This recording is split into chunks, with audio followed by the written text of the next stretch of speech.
Perennius has been taken, so we're going to move you to Roussillon. You're going to go there. You're going to go there. We're going to split out one extra guy to take Girona, and then you lot are going to go and take Navarra. And just because I can, we're going to go and try and attack them. Grimm's still in command. They're not going to escape.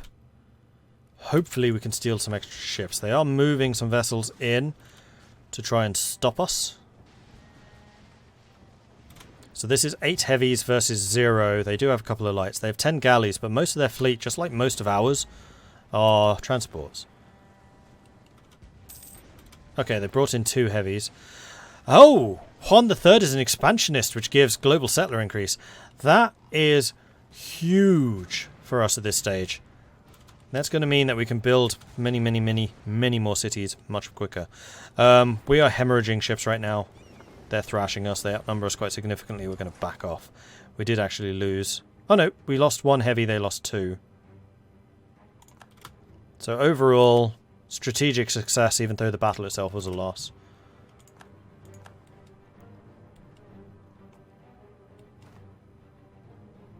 And we've now returned to port to repair. They haven't. They're still damaged. And I'm pretty sure they don't have maritime. King's reputation tarnished. Some sort of propaganda text is circulating in the court about how Juan III is a ruthless powermonger. This might impact our relations with our subjects and our countries. Embrace the reputation, gain Diplo, or execute someone. I'm going to embrace, although before we do that, I'm going to spend some of our Diplo just to make sure that La Mancha hits that level 10 gold. So we're now generating 6.5 ducats gold income.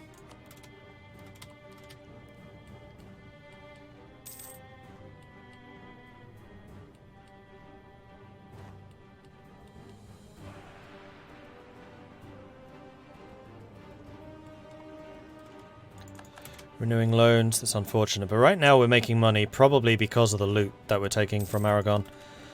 So over time, by occupying a province, you do actually steal money from them. And that basically increases the devastation quite massively when you take it all. And every province has its own set limit as to how much you can steal, and that is determined by the amount of development present. So for example, completely stealing everything in Barcelona is going to cause it a lot of devastation.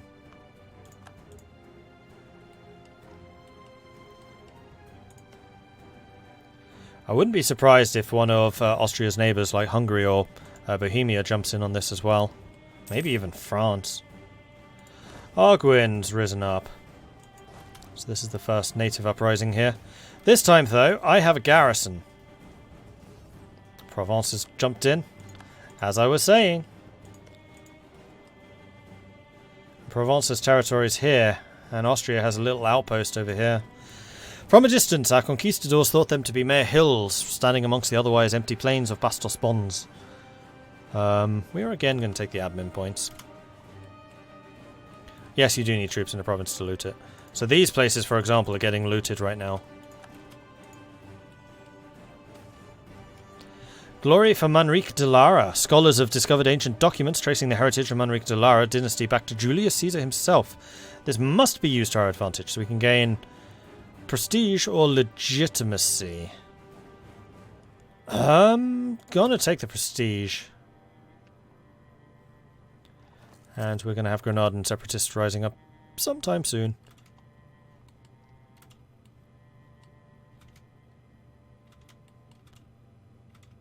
What are you lot doing? Sailing in and out. I was wondering if I'd be able to jump in and sink them. We are basically trained at this point. Let's try it.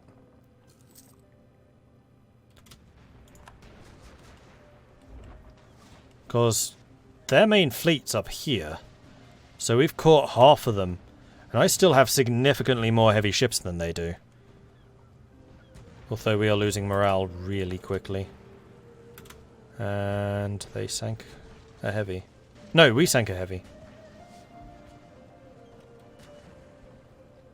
Venus is about to be sunk. We sank theirs. We did lose one. In fact, we lost two. back off. We're losing too much. Nope, we lost one. They lost two. So we've sunk all of their heavies now. So these hit and run tactics are attritioning them to death, if nothing else. New Golden Bull. So we have development and tolerance of heathens instead. The dev cost reduction is nice. We have now finished the upgrades in La Mancha, so we're going to switch you back to trade power. Because Toledo's a center of trade, and its trade power is going to be quite substantially increased. And declared we're on Kildare.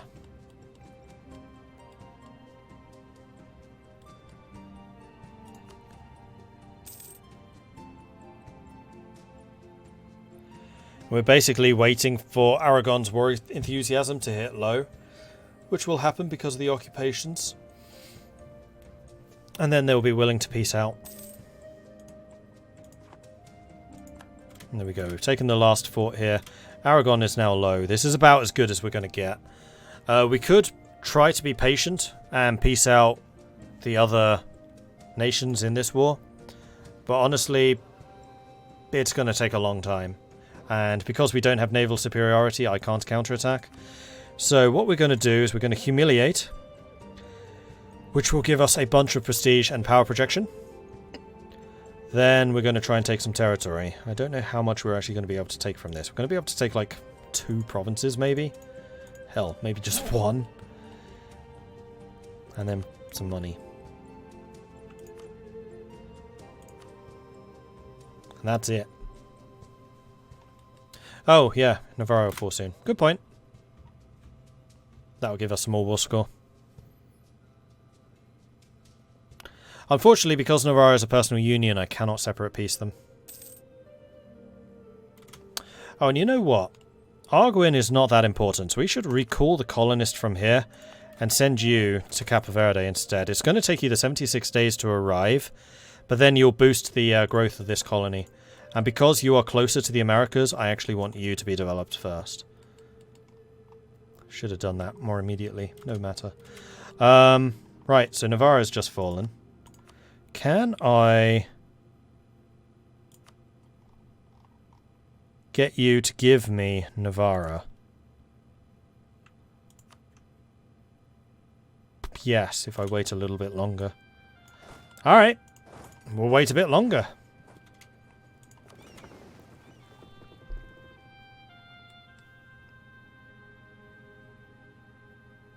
And then Navarro will be my vassal, and I can diplomatically integrate them. A most deadly lake. The natives whisper and throw evil glances towards the still water. They say there is a spirit there, in the form of a great serpent or monster. They claim that this spirit ambushes canoes on the surface, pulling them to a watery grave. It may not be the work of monsters, but perhaps it would be wise to go the long way around? So, 80% chance of nothing happening. 20% chance of Felipe de Velasco dying. It's fine. He didn't die. You're all a bunch of wimps.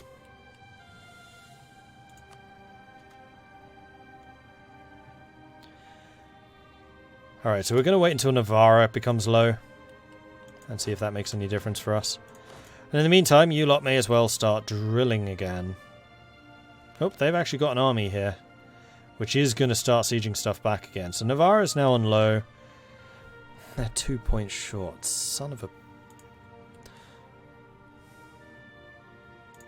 You know what? Killing those troops might be enough. And I think I need to keep on trying to chip away at that fleet. So we're going to wait until the repairs are done. We're just going to go again. And we're going to go again. We're going to go again. And their fleets are fairly separated, especially if these guys keep moving away.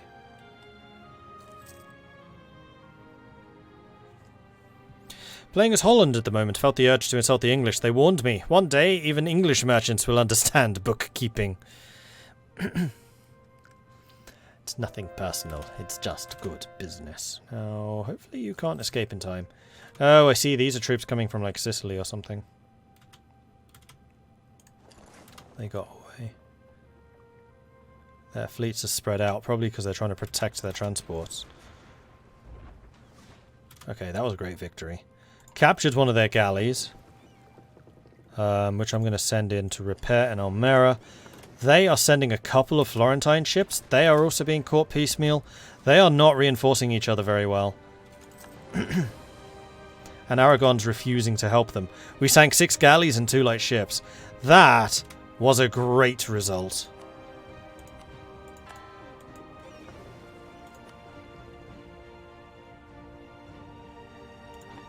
And that should also be giving us more war score from the battles. I would still like... In fact, they would accept now. Everything I want, they would accept. And we're even able to take some money.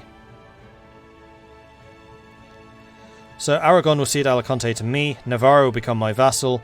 Aragon will be humiliated. Aragon will give me money. Perfect. I gain 35 power projection. They lose 30. And we gain some prestige and some cash. Done. Result.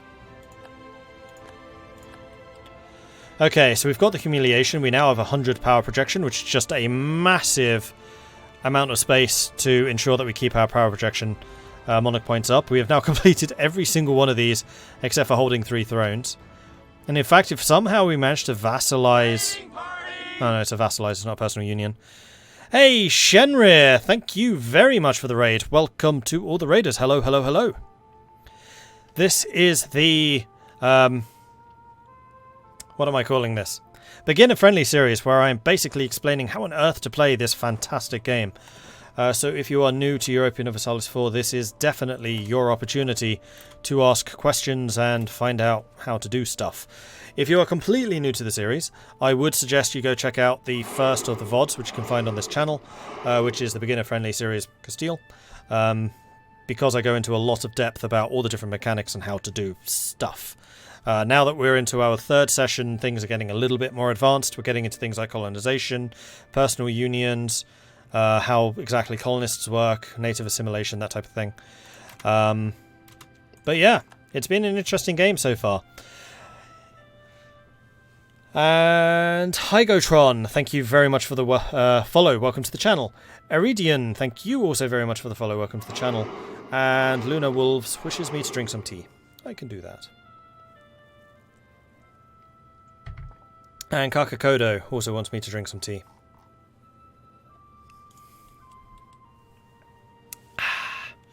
And yes, we should definitely be out raiding the raiders.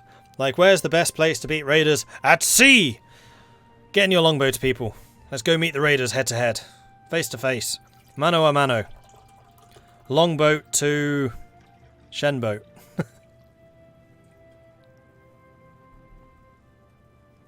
Trade and trade notes, yes, that was in the first session. And in fact, the probably better way of discovering trade is I have a YouTube channel, which is youtube.com/MordredViking. I have 2 tutorials over there dedicated to trade. So there's the beginner's introduction to trade, which is like trade basics, I think I call it, which is like trade, how it works, different trade nodes, trade flow, use of merchants, that type of thing. The only thing I don't touch on there is centers of trade and upgrading centers of trade, simply because they weren't a thing at that point. But like the fact that they exist, I do talk about. And then there is advanced trade, which is more advanced stuff like trade steering, what you can use the money for, use of mercenaries, although that's also changed now that the mercenaries have changed. That's much more high level stuff. Privateering, piracy, raiding, that's all in the advanced one. So if you want to find out about trade, then really the best way to get the most out of that topic specifically is trade basics and advanced trade. Right, army needs to return home because we are actually going to have an uprising in Granada very soon. We've renewed our loans and we're going to go to Almera because it is not covered. I've completed build a manufactory in Sevilla. Clergy gains loyalty. I gain a base tax in Sevilla and also goods produced for 20 years. Good stuff. Now, the loyalty of all of my minions is higher than 50. So we are going to seize their lands and drop their loyalty. None go below 30, which means no uprisings. We now have 40% of our estate owned by us, which means that we are going to be able to do one of the power where we give up Crown Land basically to the Burghers. I want Diplo. We are currently working on exploration ideas. We'll lose... Oh, no. No, that's just the equilibrium point goes down, which will be fine. It doesn't actually reduce it by 5 right now, I don't think. Correct. It's just the equilibrium. Okay, cool. And we can have another Diet. Now, is there an icon saying you can have a Diet? Because the last time I pressed this button, one of these did disappear. No, is the short answer. And there definitely needs to be. Okay, so we can have the proposal of the clergy, which wants another manufactory. This time in Rioja. Which is...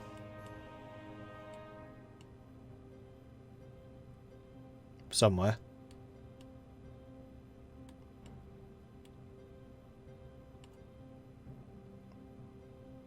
There. And this is another wine producing place. Man, the clergy likes getting their wineries, don't they? Blood of Christ and all that. Or they just like to have a few drinkies. Because it's always the clergy that's like, we want more wine. Or we can have the nobility, which wants 90 legitimacy. That's impossible. We have a young king and very low legitimacy. Oh, the Burghers want us to have a fleet larger than Aragon's. That's 26 force limit, which we could do. That's not impossible.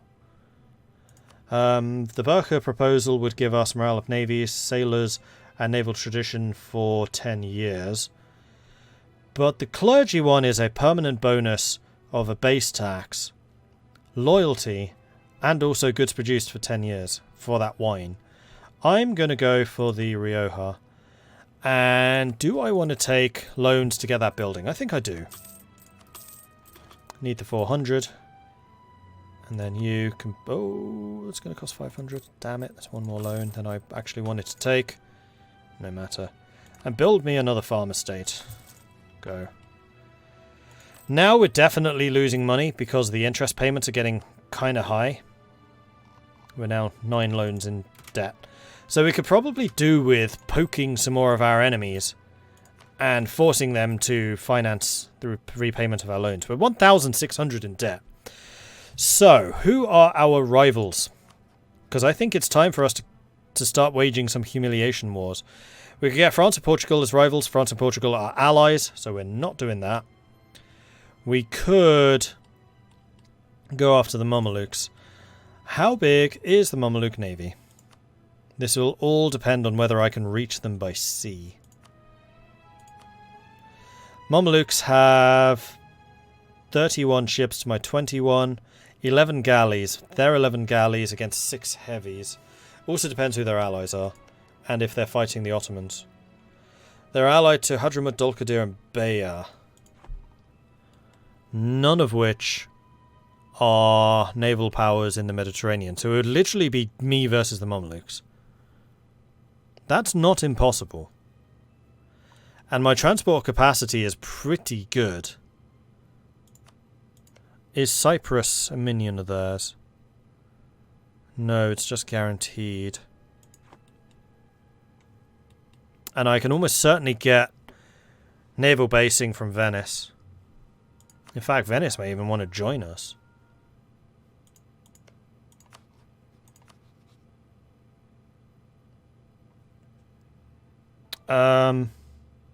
No. Oh, they're heavily occupied by somebody else, fair enough. Dulkadir has a port. Yeah, but they're not really a major naval power.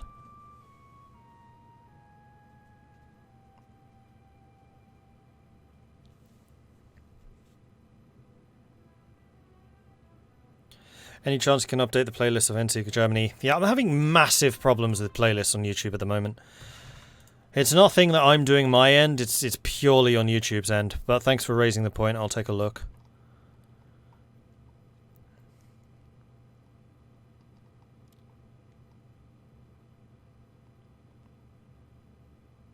Can I talk you into a 5-second version of using COI? What's COI?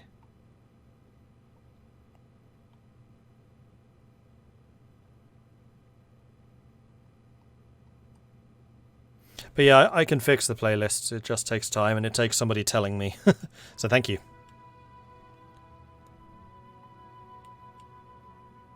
Oh, colonist! Yeah. In your home provinces, you got this button here, which is Promote Settlement Growth, whereby you can use up your colonist instead of having him out, building colonies, building up the development in your home provinces. This will give you a chance every year, dependent on the cost of development, to give you a bonus point in any one of these categories. It's a chance every year. So every year there would be an 8.5% chance of raising development in, for example here, La Mancha, by 1. The lower the development cost, the higher the chance of building a colony will be. So here in Mercia, where the cost is only 49 as opposed to the 62, there is actually a 22% chance of raising 1 point for free every year.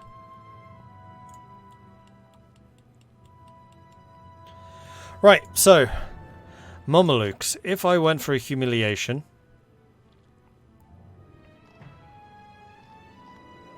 that would require me to take Cairo. Or can I get a trade justification against you?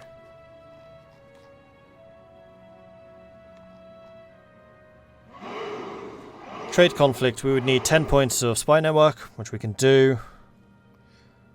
Mamelukes must have trade power in a node where we have at least 10%. Which is actually quite likely. Tunis. Mamelukes have nothing. Really? Oh, I guess it's because everything the Mamelukes are going to have is down from us. So the only place would potentially be Alexandria. And we would need at least 10% here. Which would mean sending light ships. I don't have many light ships. So I don't think that a trade justification is going to be feasible.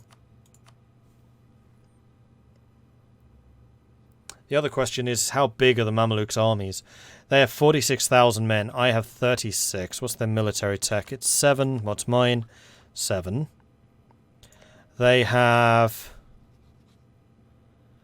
1 point in offensive ideas. They have 10% more cavalry ability. I, however, have Castellan ideas, which is the extra morale. So early on, my armies are stronger than theirs. The question is whether I can land and hold that position. So if we take Benghazi, for example, we can move down the coast.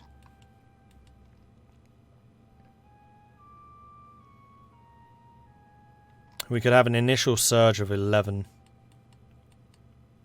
The other thing we could do is do some fancy work with Marines. Now, I know in the past we've not been using the Marines because of the sailor requirement. And sailors are still a bit of a problem for us. We don't get nearly as many of them as I kind of expected to get.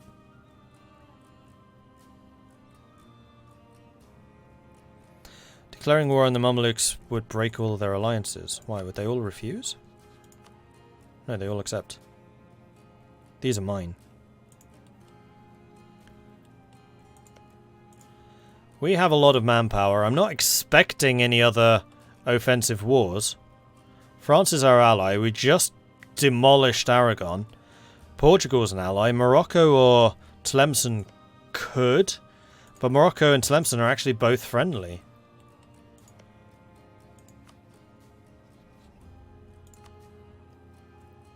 So we're going to start building a spy network on you.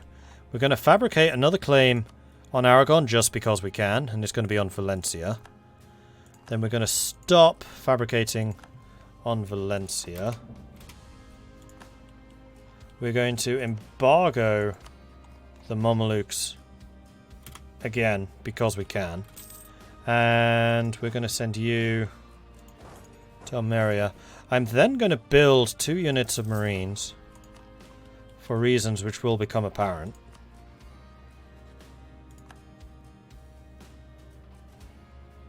And we want to do the embargo before war breaks out, because you can't embargo while at war and you can't embargo while you have a truce. However, if you win the war, then your embargo stays in effect and any embargoes they have are cancelled.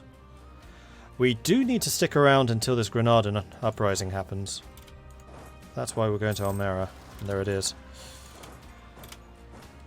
Granada is covered by Malaga, so no real downside to this, except for the fact we'll be losing troops. But that's okay.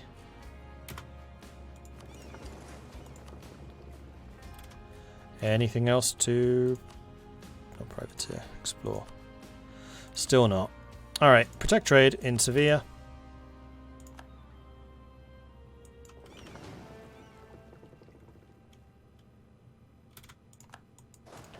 Okay, so we have no risk of rebels for quite a long time.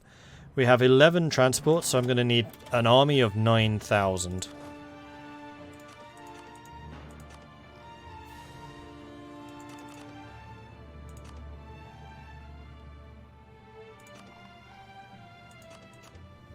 That's 10.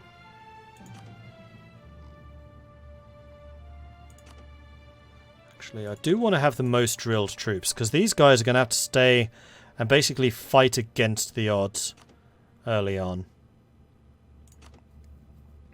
So that's the 9,000. We are actually going to have 2 more infantry here, because we are taking the Marines with us. And then this army is going to want to have a general. Which I guess is going to be Juan. Do I have a general slot? No, we're using them all. Damn. And then we're going to wait for the Marines. So here's the plan. We are going to declare war while our fleet is off the coast of Benghazi. We're going to use the Marines to quickly disembark and take Benghazi. We're then going to land with the transports which have the rest of the army. So I'm not waiting for the long disembarkation. I think there's a low chance of the Mamluks actually having troops here. We're then going to return to Alicante, where the rest of the army is going to wait. And we're going to transport very quickly from Alicante to Benghazi. Hopefully before the Mamluks can respond. Which Viking am I? Norse, Svea or Dane? Dutch.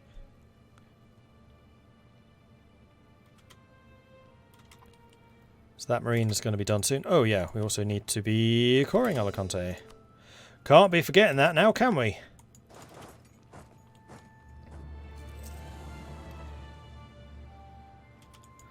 Okay. And we are going to be taking attrition as we sail, so I'm going to say go ahead and land.